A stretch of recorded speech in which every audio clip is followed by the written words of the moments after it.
This is interesting as well. This is from an article in the Akron Beacon Journal. Nick Chubb tied a career-high 12 rushing touchdowns in the first 11 games of the year. Those were the ones Jacoby Brissett started and played quarterback, but did not score again once Watson was the starter. Chubb said earlier this month he's not concerned about the carryover into this season.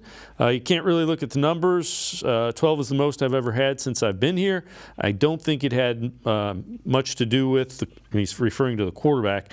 I think we have to figure some things out, get the kinks out of the offense, and I don't think I'm hindered by Deshaun Watson at all. I'm not worried at all. I can't control what I can't control. When the ball's in my hand, I have full control, so I'm not worried about anything.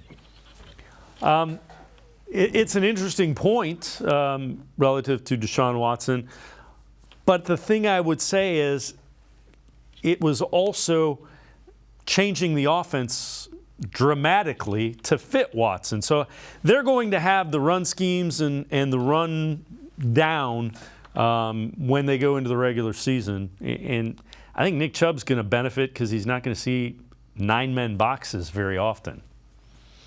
Yeah, especially early in games. I think that's going to kind of evolve as the season goes. But I think you should see, especially in the first half of games, Chubb be more efficient with his touches, which is already, at a historic clip at 5.2. I think that might, kind of creep up towards the 6s. Yeah, I know you've also written an article why you think Nick Chubb will still get his touches. Take us through that and kind of your thought process.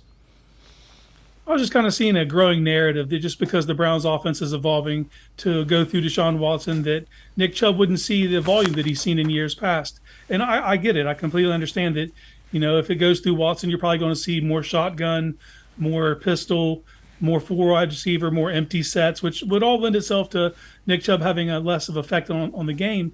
But when I step back and I kind of pulled it apart, I keep coming back to the same spot. I think that Chubb's going to kind of end up with that same kind of volume. It's just going to be structured differently than it has in years past. So last season, Nick Chubb's usage was dependent upon whether the Browns were within the game. If they're in the flow of the game and weren't down by more than 7, then he was going to be a focal point of the offense. Well, in 2023, if everything goes according to plan and they're able to throw themselves into these leads, what happens when there's 4 minutes left to go in the third quarter and they're up 7 or 10? Well, that's Nick Chubb time. That's what's going to happen, is you're going to see him get these, kind of be brought in to be the closer and take the air out of the ball and grind the clock out, and probably do so with, 10 to 12 carries in the second half of games. Well, when you add that to the 5 or 6 he'll naturally get in the first half, just being Nick Chubb, I think we end up in the same spot, but it's just going to be structured differently. So we're going to feel different about how we got there. And then you look at the snap percentages. Last year he played 56% of the snaps. He had 302 carries. His backup was Kareem Hunt, who played 42% of the snaps and got 123 carries. Well, in steps Jerome Ford. And while I expect him to be a significant contributor for this team, I still don't see him, logging more than 100 carries or playing 400 snaps. I think it's going to be lesser. And you add those things together, and I still think we end up in the same spot with Nick Chubb's volume. It's just going to be different than it has in years past because it is going to come consistently throughout the game.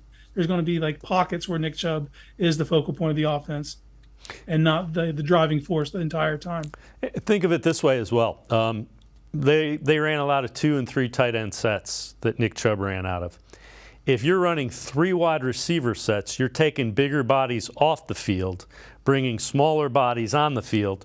And if I'm a defensive back, I am not trying to tackle 24 very often. It's a losing proposition for you. If you're a defensive back, you can't be happy seeing these clips coming out of him squatting 605 for sets of 2. That is a problem. And you're going to see a lot of business decisions being made on the second level when Chubb gets loose. And it takes less of a toll on his body as well, those carries, where it isn't, the standard 3 linebacker sets, 2 big, you sub in safeties, you sub in cornerbacks, and you sub in lighter guys who can get after the quarterback. And that's what we're talking about by lighter boxes.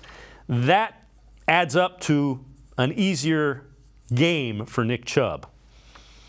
Yeah, he's just going to be more efficient than he already is, which is ridiculous to think about. But even then, in the second half of games, when everyone knows that he's going to run the ball if they have a lead, that's going to be what he's done his whole career. That's what he has 5.2 is against those 8-man boxes. So when he sees 7 and 6 at times, because if the passing game really takes off, they have to disperse their defense. And with a guy like Nick Chubb, man, that's just a risky proposition.